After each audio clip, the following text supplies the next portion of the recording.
What is prompt and what exactly is prompt engineering? In this video, I'm going to break down it into simplest way possible. So let's get started.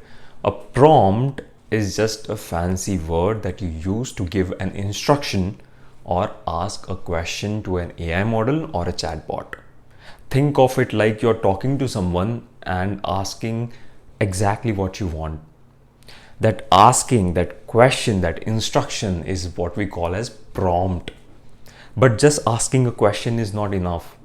If you want a particular output, if you want a specific output, if you want a creative output, your questions, your instruction, or what we call it as prompt, should be in that similar manner. So to just give you an example, imagine you walk into a coffee store and just say coffee. That's all. Now, in response to this coffee, you might get something, but what you get might be what you were not looking for. Maybe you are a vegan, maybe you are a lactose intolerant and you didn't wanted dairy milk in your coffee. You wanted a medium latte.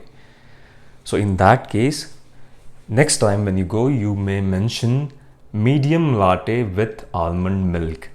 By saying so, by giving a particular instruction like this, barista know exactly what you want and you will get the right drink.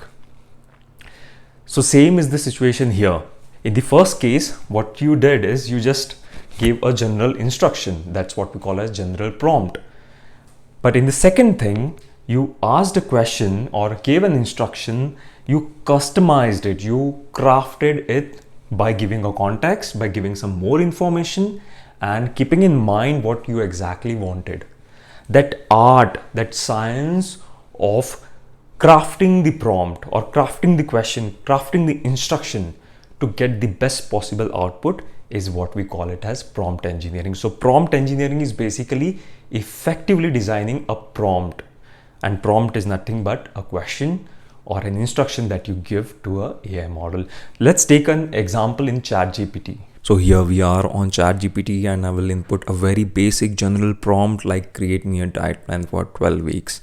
No specific details, no contacts, and let's see what we get. And we are getting a very basic general diet plan as well with no macro details, no calories details, plus the food option as you can see given here is not compatible for me because I'm a vegetarian, let's say. Now let me craft the prompt by adding in some contacts, some information, some more detail and what I expect as an output like my present age, my present location, so that I get food options that are available in my regions, plus what I need to, what are my goals, and then also my lifestyle, what kind of food I'm intolerant to, and what I expect as an output. And so now it's giving me a more customized diet plan, giving in details like the calories deficit details, the macros, the portion size of the food that I have to intake, plus it's giving me the food options that are available in my region. So overall, by crafting the prompt, by adding in some more context, some information and keeping in mind what I need as an output is able to give me a best output. There are many ways to do it. This is just one of them. This is prompt engineering for you.